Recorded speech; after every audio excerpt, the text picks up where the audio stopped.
All right, guys, welcome to the Digital Barbell Podcast. Thanks so much for being here. If this is your first time here, welcome.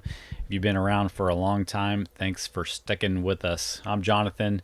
That's Blakely sitting across from me. We've got a great Q&A episode for you today. We're going to be talking about when you should end a fat loss phase, give some advice to a coach who's starting a business, somebody who's not making progress and not sure why, all kinds of good stuff. But before we get into that episode, we got a sponsor for the day. You ready? Mm-hmm. It's Cold Ease. Man, before we left on this trip, basically everybody that was there visiting us at home was sick.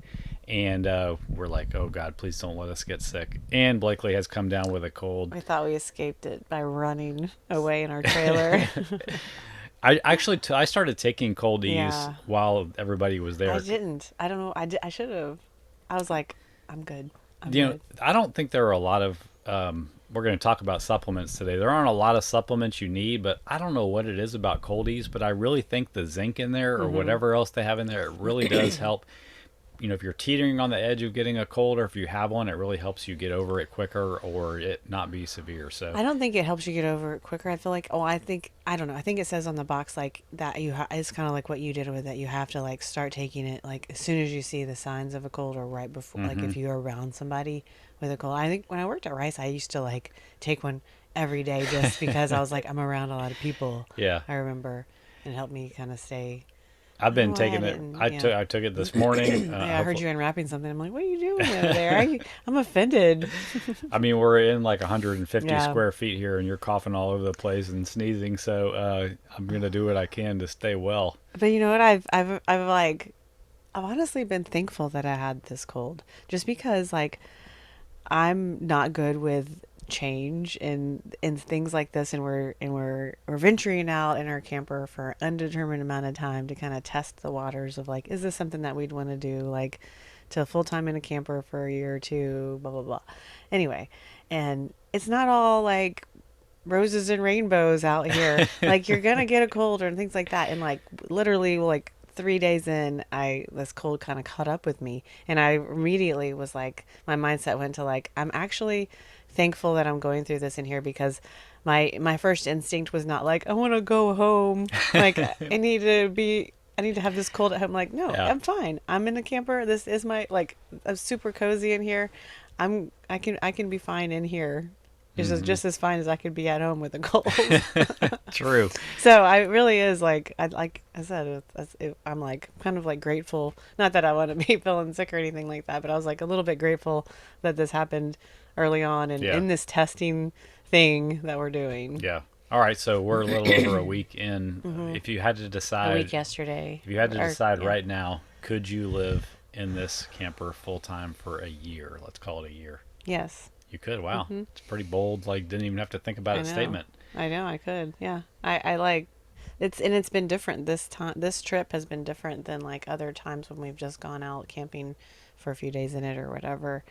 And I don't know if it's because we're testing it and I'm thinking about it a little bit differently, but I'm just like, I'm more settled, I'm more comfortable, I'm more organized in here. The dogs are settled, the dogs are happy.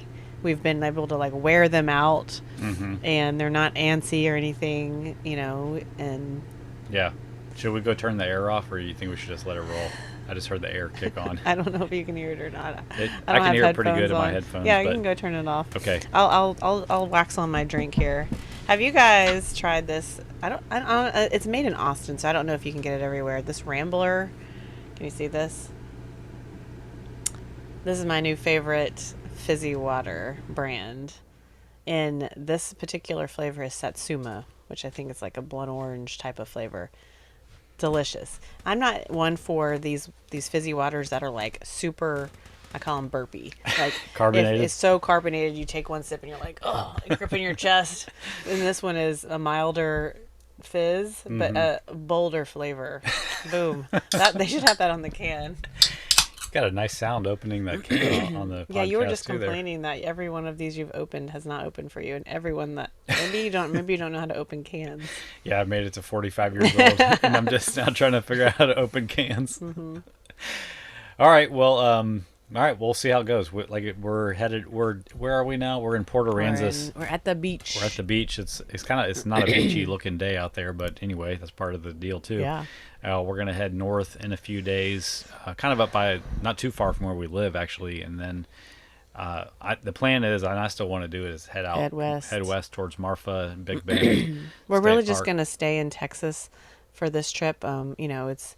It's the we didn't want to like go all the way to Florida, like, or we wanted to like stay where we could camp easily, but not, without getting like too cold. And not have Like to drive I want, constantly. yeah, I like cold weather. I honestly want to be in like a little bit colder weather, but we can't be in like freezing weather and still like use the camper. So we were like trying to stay in the milder temperature areas, but Florida is like way too expensive this time of year, and we found this amazing beach area Yeah, that is like not that far from home. yeah. So I'm like, if you're gonna go to the beach, come here.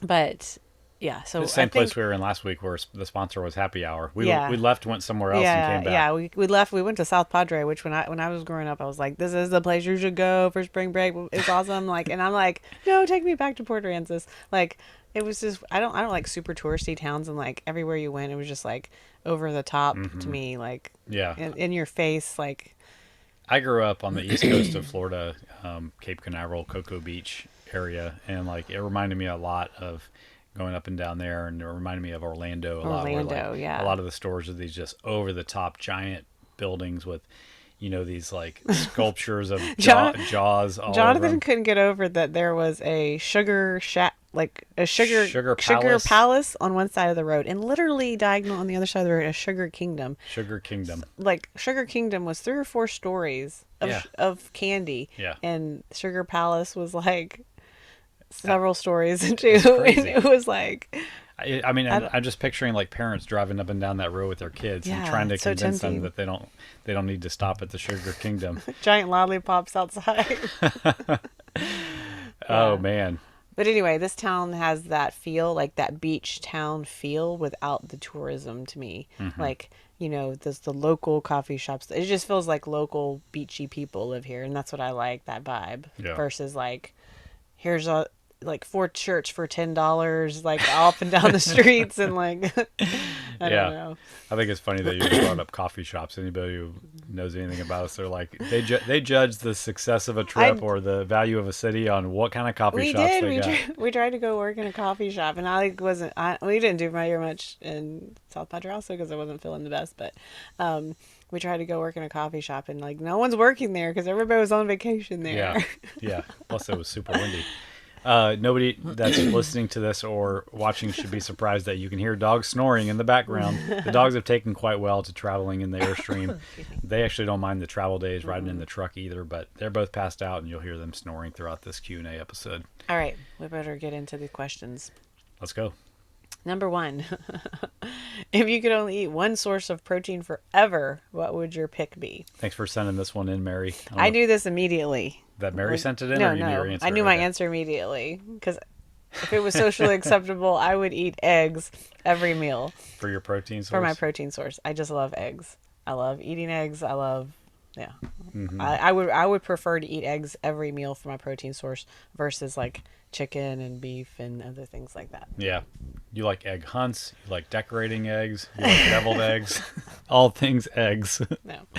Why have we never got chickens if you love eggs so much? We tried one time and then we realized our neighborhood wouldn't allow It them. was against the deed restrictions. I think it would be a giant hassle too. Yeah. And we eat way too many. We'd have to have so many chickens for as many eggs as we eat. Especially if you were switching over to having eggs every single meal. Whew, we'd have to have a whole gaggle of In of Houston, chickens. I remember when I was talking about that, and the girl who did my hair in Houston, she was like, "Don't get them." Like Chickens? chickens, and she got like these little flea mites, and then she had dogs, Ugh. and like all over her yard. She just had Oh, like man. a regular yard, like Yeah. we did.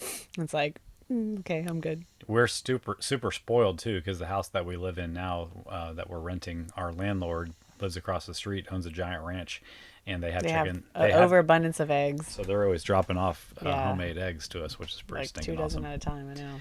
I think it was pretty easy for me to decide on this one too. It would have to be beef.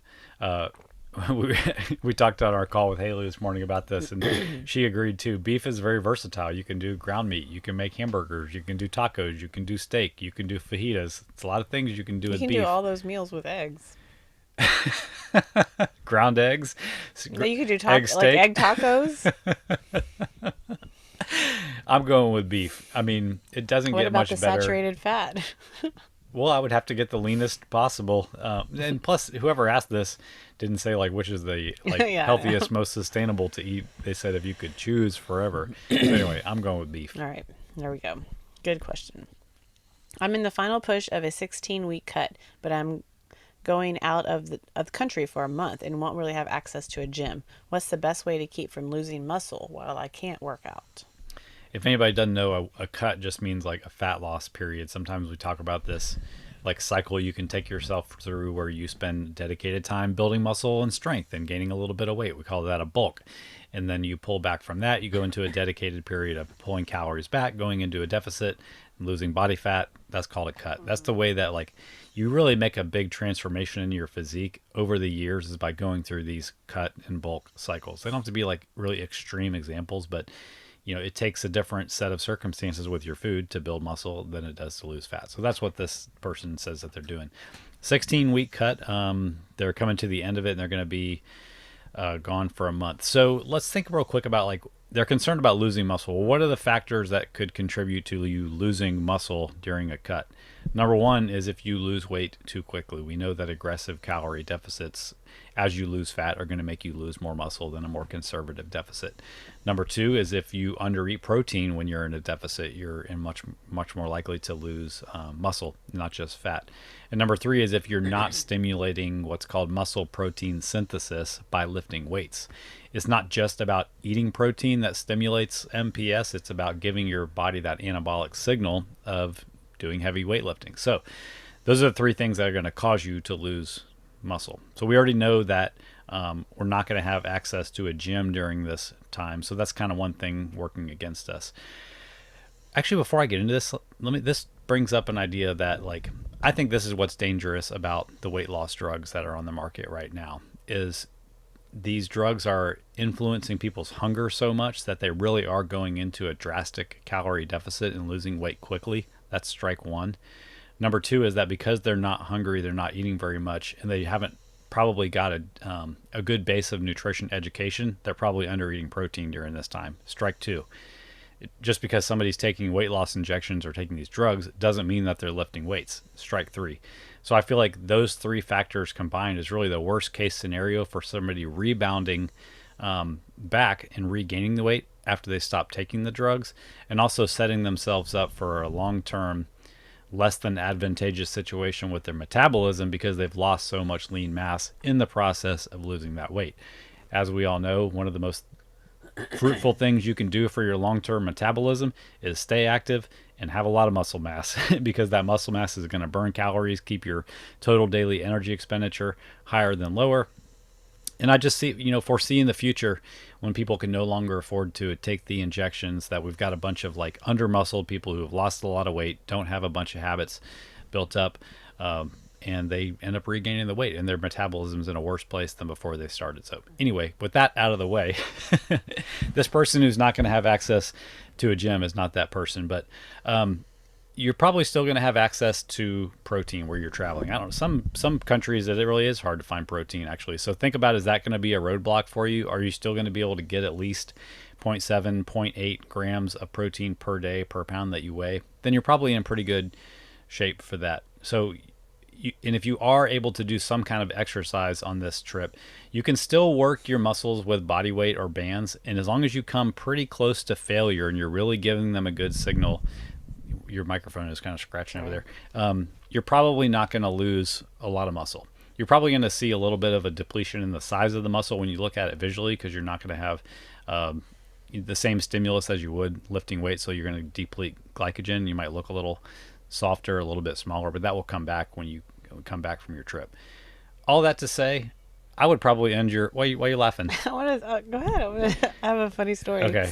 All in all, having said all that, knowing that there are ways for you to prevent losing muscle, in my opinion, after working with a lot of people and like understanding that, we're all kind of like doing this within the constraints of our lifestyle, why not just pause the end of your cut here. Enjoy your trip. Try to eat at about maintenance calories. Recharge your mental battery because you've been going at this for a long time, 16 weeks, assuming you've been consistent and haven't taken any diet breaks along the way. That's a pretty long time. You're probably ready for a break too. Plus, doing this month where you're not specifically trying to lose weight gives you a chance to test the habits that you've been building up during this cut to make sure you're going to be able to maintain the weight loss once the diet is over anyway. So my advice, if I was your coach, we would work on a strategy to help you not be in a deficit on this trip, still do some amount of body weight training to maintain all the strength that you've built, and then get right back to it and finish out strong when you get home. Yeah, that's what I was gonna say. Make sure you still are doing some body weight exercises like Metcon style. Like other day in the gym, I did this like 400-meter runs, jumping air squats, just things like that you can do with no equipment. But the funny thing I was thinking about is back when I worked at Village CrossFit, one of the owners was getting married in Mexico, and so like the whole gym went to Mexico, and we traveled with a lot of them over there, and we got stopped at customs, and the girl they wanted to search her bag, and she had put protein powder and white protein powder in a Ziploc bag. And, they opened her suitcase up. Don't forget your microphone. They opened her suitcase up, and there it sits. And the guy, I'm thinking, oh my gosh, they're going to grab this bag. And he sees the jump rope. He sees her jump rope in there, and he picks out the jump rope, and he's like, what is this? Yeah. And he's thinking it's something like some weapon, she's going to try to strangle somebody with. Yeah, jump into the cockpit. And she's like, jump rope. And she's mimicking the jump rope. And she's like, please don't take my jump rope. But it was just hilarious to me that. Forget the white powder. They did not even glance an eye at this giant Ziploc bag of white powder. Yeah, I remember that. It was just the jump rope. What is this? What are your intentions with this jump rope? All right. Is there anything else you want to add on that one? Are we done with that one? All right. I think that was Jen. I think she listens to the podcast. She'll probably enjoy that story. It was hilarious to me. Please don't take my jump rope. I also remember those jump ropes had ain't cheap either. A backpack full of snacks. Speaking of bringing protein what and a things surprise. with you, I had so many snacks with me, and they had those dogs that sniff for stuff. And I got into a big group of people, and I stood up on my tippy toes. So the dog couldn't smell your snacks. So it would be distracted by everybody else and not smell my snacks. Excuse me, ma'am. You're not allowed to enter this country with more than $2,000 worth of snacks. We just got stopped by Border Patrol yesterday. We were down in South Padre and right on the border of Texas and Mexico. And as you're just driving, you're 45 minutes ahead. I was really surprised, honestly. You're an hour from Mexico at that point. They have a border patrol, and they just looking how many people are on board. Yeah. And we're towing a trailer, and I'm just it's weird to me. They didn't open the trailer and look inside. They didn't open anything. Could have been chock full of people in there. I made a joke that Buttons barely made it through. She looks a little suspect. Anyway, okay. All right, what's next? Sorry, let me take a sip. Hold on, we gotta take a sip of Satsuma. You're supposed to use the koozie around the can, not as a coaster. Once you open it, you can't put a koozie on the bag. So. Any advice for a new online coach? I've officially been open for business for 6 months, but I am struggling to get new clients. Awesome. That is awesome. Congratulations on starting your own business. I don't think a lot of people think about that. When you're you're becoming an online coach, you're actually starting a business. Your own you are a business. small business now. Yep. You have the potential to employ other people, and you're going to be, doing your taxes differently and all that kind of. You need to set up a business bank account and get an EIN number. There's a lot of things. Yep. Okay, that is awesome. Yes, congratulations for sure. We do have a whole series of how many episodes? I think we did there? 6 or 7 of a business series on YouTube about business. Yeah, just this. About taking your. We called it making your from side hustle to serious. Yeah, that's what it was. So a whole bunch of information in there. But I would say first and foremost, be patient. With when you start a new business, I think there's this, I got it. It's got to work immediately or it didn't work. Mm-hmm. But it will just sometimes it's going to be a slow grind. Secondly, is just be consistent with creating. Mm-hmm. I think long form and short form content. So long form meaning blogs, emails, longer form YouTube videos. Am I missing anything there? Podcasts. Podcasts, Start a yeah, no. podcast. And then short form, which is like your Instagram, your reels, your shorts, your Facebooks, all that stuff. Yeah. Be consistent with that kind of content, and make sure it's like solving your ideal client's problem. So you got to first like think about who my ideal client is and make sure that you're most of the time that you're talking about things that like they identify with and like, oh, that's me. Yeah. I know that they're the person that, they're the coach for me because you've just like basically identified their problem right there. Which starts with you deciding who are you trying to help. Yeah. And that's something that we struggled with when we were new. Is we're like, I think everybody does. They're like, I help everybody. Yeah, like, you want to be for I can help. everybody. I can help everybody, anybody get in shape as long as they do the stuff. But we've settled over time that while we can help anybody, our target market is somebody who wants to put in the hard work. They want to see the physical results of their training, and they're not afraid to push themselves, and they value the experience. They value the relationship of personal attention through a coach too. So that a lot of our messaging is oriented in that way, both in long and short form content. Yeah, that's so key what you said. Like, while we can help anybody, we can't. You can't just be for anybody because they won't identify that you are their coach. If you're just for everybody, if you're just so general, no one's going to identify like, oh, that's the person I should work with. Yeah. Yeah. Here's an example. You're driving your car down the road and it starts making a funny noise, and it turns out that is your timing belt that's messed up. You drive past a shop that says, "We fix timing belts." But the problem is you don't know at that time that it's your timing belt. You just know that something's wrong with your car. But if you go past a shop and it says, "We fix cars that are making this specific noise," and you just like, "Oh, that's exactly what my car is doing. That's the person I need to go hire." Or we help you figure out, like what's so, wrong with your car based on the noise. Yeah. You're like, I'm having that problem. So be specific in the thing that you help people fix and who might have that problem too. Like Sugar Shack and Sugar Kingdom, I didn't know which one to go to, so I went to neither of them. Yeah. I didn't know if I needed the palace or the kingdom. Right. You got to be more specific than that. Third, keep churning away on creating. And I thought about this because back in the day when we were first starting Digital Barbell, we talked about this several times on the podcast, like we just turned away on creating content. We would stay after the classes of my gym and just create demo videos.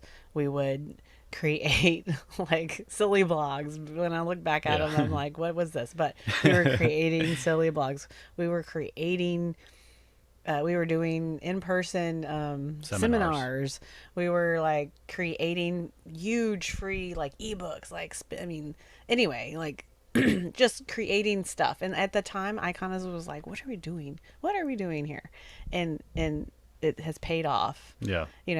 And so I think that like you got to like head down, just start like doing all of the things and wait and back to number one, be patient. Yeah. Yeah. And and we go into detail on all these in that 6 or 7 part series about what does that mean specifically to do? What does consistency look like? What are, how do you figure out who you help? And so go listen to those episodes for sure. What else you got? I think another one is just making sure that you are being yourself. And so that like, it's so hard nowadays to like look at, especially like short form social media stuff and be like, oh, that person's successful, and we kind of duplicate that and everything like that. And I think like people gravitate toward like authenticity. And so just being yourself, and then, attract, like talking about who you're going to help, and like you will attract people who identify with you, who like you, and who they know like, oh, that's the coach I want to work with. Yeah, I like that. Yeah. And then the last thing is just like make your clients like the hero, kind of, tell your clients stories. Yeah. And that's why we love to do the thing like 5 minutes with on our YouTube channel and things like that. We just love to, and in the digital world, it's so much harder. Like when I owned a gym, it was so easy to make my clients the hero of the story. I was there in person with them. I could take their picture. I could put them on video. It was so easy. In the digital world, it is harder. So you have to find creative ways to make your clients the hero. Yeah. And all this goes with the caveat that you have to be a good coach first and foremost. Yeah. If you're not getting clients results, then you're going to miss out on referrals, which is really the bedrock of any lasting business. Really, I can't really think of any business where referrals isn't the most important thing. So you got to be doing a good job. first and foremost. And you can, as you build up that book of business, clients are coming in slowly. Like, don't be afraid to ask those clients for referrals. I mean, they all have people in their life that they want to see make the same transformation that you've helped them make. And if they are the hero of that story, then you're the guide that helped them make that transformation. Yeah. You're the obvious choice to guide that other person to the same Yeah, transformation. and that's actually easier in the online world than it is like in the in-person world, because in in-person world, like, you can have the best gym in the world, and but if their friend doesn't live near your gym, they, That's true, what's, yeah. they're like, I'm going to tell my friend about your gym, but they're not going to drive an hour to get here. Like, Right. online, it, yeah, they Yeah, can live good anywhere. point. All right. I know you guys aren't big on supplements, but are there any that are worth it? Yeah, for sure. Bless you. Did you say bless you after a cough? Or did you just say cover your cough? Like, which way should I? Toward the camera. Yeah, you did nail it that we're not big on supplements. We do have an episode on supplements that we can link to in the show notes for this. But don't forget that supplements aren't a regulated industry. I know big pharma gets poo-pooed a lot, but man, they are very regulated. At least you're getting what you when your doctor prescribes you a prescription and you go pick it up at the pharmacy, you're getting what's on the label. Supplements, there's no regulation. You don't really know what's in that. And there's been so many tests where they found banned substances, harmful substances, toxins, just, whatever they say is in it isn't necessarily in it in the amount that they say it is, and there could be a whole bunch of other stuff in there. So the point of saying that is, number one, take as few of these things as possible so that you're exposing yourself to less of that risk, and it saves you a lot of money too. You don't necessarily have to, quote, top your body off on things, just in case. You know what I mean? Like, I think we all think that sometimes, like, well, like sometimes people will come to us or send us a message like, here's all the supplements I'm taking. What do you think about this stack of supplements that I'm taking? And the first thing I always ask was, well, why are you taking them? And a lot of times the response is just kind of something like, well, they're good for you. All right, well, let's back up. Like, see if we're trying to fill in holes that aren't really there. Let's look at your overall diet, your overall recovery, and see what makes sense to add in, because everything has a risk associated with it. True supplementation is really to try to reduce the risk of a deficiency. And sometimes the only way to know if you have a deficiency is to get a legitimate test from a doctor. You don't necessarily need to take vitamin D unless you find out that you're deficient in it. You don't necessarily have to take calcium unless you see you're not getting enough from your overall diet. So anyway, let's talk about the ones that are worth it. Protein powder. It's a supplement. It just means that you're probably not getting enough protein from your overall diet for whatever reason. You logistically or practically just can't eat enough protein, so you can supplement it with a protein powder. It's just the same as food. It's just a supplement to help you get up to the amount of protein you're trying to eat. Or it's the timing. Like, sometimes it's when it's could be just more convenient. Like, after a gym, after you go to the gym, or it's in your gym bag, like it might make it easier for you to take it, like, on purpose. Like, if you had to pack a chicken breast, get it on ice and get it in your cooler for the gym, you might not do it, but you can put a little powder in a bottle. Exactly. So protein powder is not steroids. It's not a banned substance. It's just food in powdered form. Number 2 is creatine. We've talked a lot about creatine monohydrate on this podcast. Essentially, creatine is going to let you work a little bit harder in every single workout, so you're going to get more long-term benefits. Creatine monohydrate, we have a link to the one that we use in our Amazon store. There's a link to that in the episode notes for this too. Don't waste money on fancy designer creatines. They're very little, if any, side effects to it. It's the most researched supplement of all time. So boom, take 5 grams of creatine monohydrate and be done with it. Last, we'll say, is caffeine. I mean, caffeine is a proven performance enhancer also. But when you say caffeine, you don't mean like, are you talking about caffeine in like a powdered, put it in your water, or you mean like you could coffee or a Bang energy drink or all that? That's all I'm. I'm really just saying caffeine, the active ingredient in whatever medium you decide to take it in. You can buy caffeine from bulk supplements straight up, but it takes very, very little to reach an effective dose. So And also, I've heard that it has a really bitter taste to it, and it doesn't dissolve well in water. So I feel like it could be dangerous. it could be a little bit Like dangerous if you if your kid overdose. like opens up your caffeine bag and gets into it. So I would stick to getting your caffeine into getting it from a source that somebody else has already measured out the milligrams of caffeine Mm-hmm. in your serving. Most of these energy drinks have between 150 and 300 milligrams of caffeine. Jeez Louise. We have a good blog, speaking of developing long form content, on how much caffeine is good in a pre workout. So I will link to that in the show notes for this too. Another one that's not necessarily necessary, but I think is helpful is vitamin C. If you're not eating a lot of fruits and vegetables, if you're not using an electrolyte powder that has vitamin Or C someone has a cold. boosted into it, if somebody in your airstream is constantly sneezing and coughing, you might want to boost up your I've vitamin been C. eating 2 oranges and 2 bell peppers per day. How's that supposed to help me? You should be doing the same. I've been asking you. Do you want me to make you a fruit salad? All right, so that's the main supplements that I would recommend All right. to just kind of blanket across the board to Okay. anybody. All right. Help. I work out at home 4 days a week following a Help. dumbbell strength. That's what it says with the exclamation point. Following a strength program I found online. I'm a stay at home mom. I've been pretty consistent and I also get over 8,000 steps every day. I've definitely gotten stronger, but I'm frustrated that I haven't lost any weight and I'm not seeing the visible changes. Where should I start?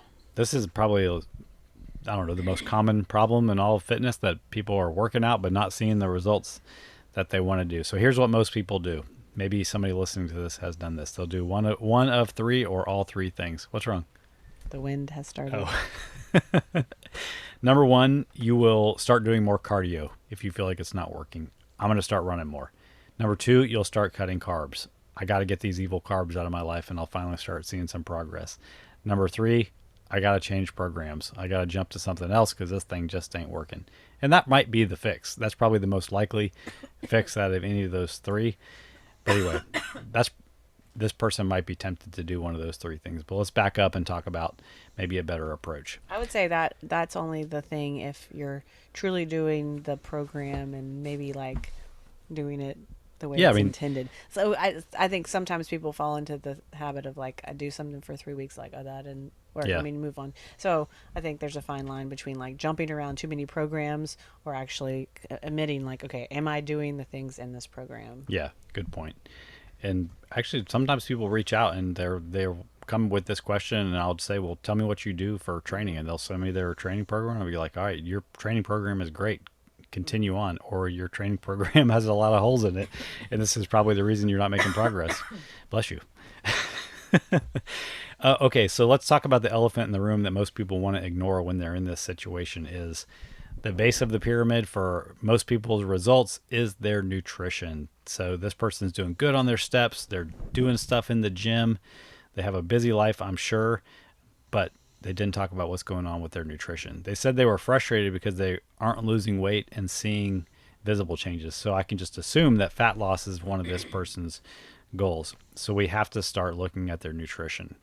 Underneath that umbrella of nutrition, let's go first to talking about the total amount of food that you eat, the quantity. Whether we're counting calories or not, this is the thing that's got to change if we're going to start losing some fat. So we've got to look at the diet overall as a whole, see where we can make some small reductions to get into a calorie deficit. That's going to be the thing that drives the weight trend going down. Even if we get the weight trend going down and we're not seeing the visible changes that we want, there's some more troubleshooting to be done. Your protein could be off, ma'am. You could be eating the right number of calories and losing weight, but if you're not liking the way that you're looking and you really are training hard, you're not eating enough protein. You're literally not putting in the building blocks to give your body what it needs to be able to build the muscle and make the physical changes that you want to see. If I could just give you a blanket recommendation, if you're in a fat loss phase, try to get about a gram of protein per day per pound that you weigh. If you this person didn't tell us their weight, but I would cap that at about 175 grams for a female. If she weighs 200 pounds and she's trying to lose weight, you don't need to eat 200 grams of protein per day. 150 to 175 max is going to give you all the benefit of it. So dial up the protein, stay consistent with your workouts, get your quantity dialed in. Let's talk real quick about what might be going wrong with your training. If you're getting stronger, if they said they're getting stronger, but you're not seeing, the physical changes that you want, you're probably just in that newbie phase where you're going to make progress in strength no matter what you do because it's novel to you and that's the way the body works. But if you're not really seeing physical changes, you're probably not doing heavy enough compound weightlifting like squats, deadlifts, and presses. And I know this person said they're doing a dumbbell oriented program. So that's a bit of a challenge because you can only get dumbbells up to a certain weight into position to do a dumbbell front squat, or you can only dumbbell deadlift so much. Dumbbells only get so heavy. Yeah. So you have to be challenging yourself with these compound lifts. Depending on what program you're following, you might be doing just like, maybe it's called a dumbbell strength program, but maybe it's like a lot of really light weights and a lot of plyometrics and stuff like that.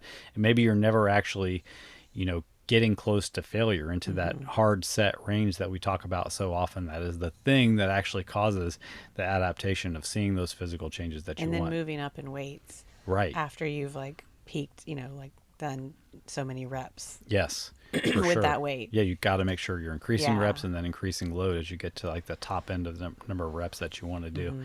Go back and listen to the Monday episode before this one for more on that subject.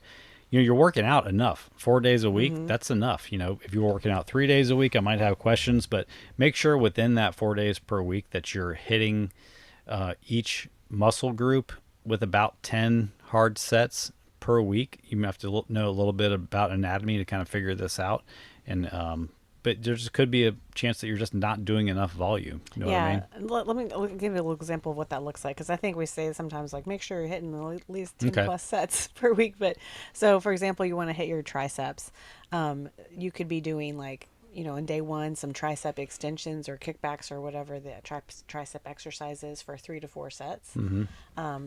You could be doing like push-ups. You could be doing some close grip bench press. You could be doing some dips. And each of these, you're doing them 3 to 4 sets. Throughout your week, you see these things pop up, whether they're in your warm-ups, whether they're in your workouts, whatever it is. And when you put all of that together, that's, anywhere between 12 to 15 sets of triceps. Yeah. So you're good to go there if that's what you're seeing. If you're seeing like, I did tricep extensions for 3 sets and I never saw another tricep movement again, then that's where it's like, okay, there's something lacking in that whole program in that week. And I do see a lot of programs where it's like you do just hit your arms like one of those 4 days, or you hit the biceps one day, the triceps another day, the glutes another day, the quads another day, and you're never coming back to that same muscle group. And you're not going to do 10 sets in a one day I would hope not. of one movement. Yeah. So I think that's where something can lack if it's just like, today is our upper body arm day, and you never do upper body arms again, even warm-ups or anything in that week, then you're probably not getting enough sets in. Yeah. And I know you're following a program. Cool to learn about this stuff so you can learn how to do it yourself. Yeah. But this is the beauty of our style of training, I feel like. Blakely is the mastermind of programming behind Digital Barbell, and you do such a great job of knowing this stuff, but then building out the training program so that you're getting all the stuff that we just talked about, but in a fun way that doesn't just make it where you're doing this like same routine over and over and over again. Like, tell me more. It's true. I mean, I think the secret sauce is balancing what you need with what keeps it interesting and fun enough to keep you motivated to keep going.